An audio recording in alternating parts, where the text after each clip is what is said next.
Hi welcome to Telugu bit channel. Telangana రాజకీయాలు ఇటు కాంగ్రెస్లో కానీ బీజేపీలో కానీ బీఆర్ఎస్లో కానీ రాజకీయమైన ఆసక్తికరమైన అంశాలు బయటకు వస్తున్నాయి.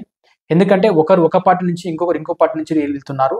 సో ఈ మధ్య కాలంలోనే మళ్ళీ కాంగ్రెస్ పార్టీని వదిలి బీఆర్ఎస్లో చేరినట్టు కూడా మనకి తెలుస్తుంది. కోనేరు కొండప్ప సిరిపురు కాగజ్ నగర్ మాజీ ఎమ్మెల్యే అనమాట. ఈయన 2009లో కాంగ్రెస్లో ఎమ్మెల్యేగా గెలిచాడు. తర్వాత 2014లో బహుజన సమాజ్ పార్టీ నుంచి గెలిచి తర్వాత 2014లోనే బీఆర్ఎస్లో జాయిన్ అయ్యాడు.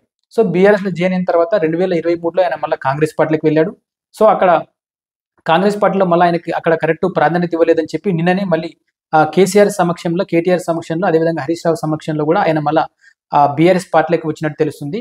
అయితే ఈయన గురించి ప్రాబ్లం లేదు ఇప్పుడు. కాకపోతే ఆర్ఎస్ ప్రవీణ్ కుమార్ ఎటు వెళ్తాడు, కాంగ్రెస్ పార్టీకి వెళ్తాడా లేకపోతే బీజేపీ పార్టీకి వెళ్తాడా లేకపోతే బీఆర్ఎస్లోనే ఉంటాడా అనేది కూడా చాలా ఆసక్తికరమైన విషయం. ఎందుకంటే ఆయన 2023లో ఈయన టికెట్ ఇవ్వకుండా ఈయన బీఆర్ఎస్ నుంచి పోటీ చేశాడు. సో బీఆర్ఎస్ నుంచి పోటీ చేసి అక్కడ ఓడిపోయాడు అనమాట ఆర్ఎస్ ప్రవీణ్ కుమార్. అదేవిధంగా అక్కడ కాంగ్రెస్ అభ్యర్థి హరీష్ బాబు గెలిచాడు. సో ఇప్పుడు మళ్ళీ అదే మాజీ ఎమ్మెల్యే కోనేరు కొండప్ప కూడా మళ్ళీ కాంగ్రెస్ పార్టీని వదిలి బీఆర్ఎస్లోకి వచ్చాడు. కాబట్టి ఇప్పుడు ఆర్ఎస్ ప్రవీణ్ కుమార్ కాంగ్రెస్ పార్టీలోకి వెళ్తాడా లేకపోతే బీఆర్ఎస్లో ఉంటాడా బీజేపీలోకి వెళ్తాడని వేచి చూడాలి.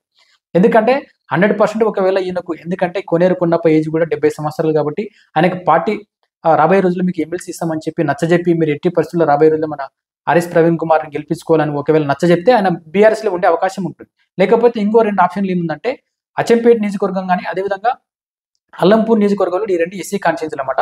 సో ఈ 2 ఎస్సీ నియోజకవర్గాలు కాబట్టి ఒకవేళ ఆర్ఎస్ ప్రవీణ్ కుమార్ ఒకవేళ ఈ 2 నియోజకవర్గాలకు వెళ్తాడా, ఎందుకంటే ప్రజెంట్ వచ్చేసి అచ్చంపేటలో గోల బాలరాజు బీజేపీలోకి వెళ్ళాడు కాబట్టి అక్కడ ఆ స్థానం ఖాళీ ఉందన్నమాట. సో ఒకవేళ ఆర్ఎస్ ప్రవీణ్ కుమార్ ఆలోచించి మనకి ఇక్కడ సెట్ కాదని చెప్పి మళ్ళీ అచ్చంపేటకి వెళ్తాడా లేకపోతే అల్లంపూర్కి వెళ్తాడా అనేది కూడా మనం వేచి చూడాలి. ఎందుకంటే ఆ 3 కూడా ఎస్సీ నియోజకవర్గాలు అనమాట. ఈ 2 కూడా ఎస్సీ నియోజకవర్గాలు అనమాట. ఒకవేళ వీళ్ళు కోనేరు కన్నప్పని కానీ మేనేజ్ చేసి మన ఎట్టి పరిస్థితుల్లో ఆర్ఎస్ ప్రవీణ్ కుమార్ని గెలిపించాలని ఒకవేళ కోనేరు కన్నప్ప కానీ వీళ్ళకి మద్దతు ఇస్తే 100% ఈయన సిరిపుర్ కాగజ్ నగర్లో ఉండే అవకాశం ఉంది. ఒకవేళ లేకపోతే ఆయన 2 ఆప్షన్లు ఏంటంటే ఇటు అల్లంపూర్ కానీ ఇటు అచ్చంపేటకు వచ్చే అవకాశం ఉంది. కాబట్టి ఈయన ఏం డిసిజన్ తీసుకుంటాడనేది కూడా రాజకీయాల్లో పెద్ద చర్చనీయాంశంగా మారింది. కాకపోతే ఈ మధ్య కాలంలో కూడా ఆర్ఎస్ ప్రవీణ్ కుమార్ చెప్పాడు, నేను ఎట్టి పరిస్థితుల్లో సిరిపూర్ కాగజ్ నగర్లో ఉంటాను, ఎందుకంటే ఎవరు ఎన్ని చెప్పినా నేను ఇక్కడ నుంచి వెళ్ళనని కూడా చెప్పాడు. అయితే మళ్ళీ పార్టీ దీన్ని ఏ విధంగా దృష్టిలో పెట్టుకొని ఆర్ఎస్ ప్రవీణ్ కుమార్ నచ్చజెప్తుందా లేకపోతే ఆయనపై వేచి చూడాలన్నమాట. రాబోయే రోజుల్లో ఆయన స్వతహాగా నిర్ణయం తీసుకుంటాడా. అనుచరులు కూడా ఏం చెప్తున్నారంటే ఆర్ఎస్ ప్రవీణ్ కుమార్ అయితే ఎట్టి పరిస్థితుల్లో బీఆర్ఎస్లో ఉంటాడు. ఒకవేళ సిరిపూర్ కాగజ్ నగర్లో కాకపోతే మాకు 2 ఆప్షన్లు ఉన్నాయి కాబట్టి అల్లంపూర్ కానీ అచ్చంపేట ఉన్నాయి కాబట్టి సో రాబోయే రోజుల్లో కూడా వీళ్ళు అనుచరులు కూడా ఇదే చెప్తున్నారు, ఆయన బీఆర్ఎస్ పార్టీలో ఉంటాడని చెప్తున్నారు. సో మళ్ళీ ఆర్ఎస్ ప్రవీణ్ కుమార్ అయితే ఇప్పటిదాకా అయితే దీనిపై ఏమి చర్చ పెట్టలేదు. మళ్ళీ ఆయన అదే పార్టీలో ఉంటాడా వేరే పార్టీలోకి వెళ్తాడని మనం వేచి చూడాలి. సో మనం పెట్టే కంటెంట్ మీకు నచ్చినట్లయితే మన ఛానల్ సబ్స్క్రైబ్ చేయండి, లైక్ చేయండి, షేర్ చేయండి. Thanks for watching Telugu bit channel.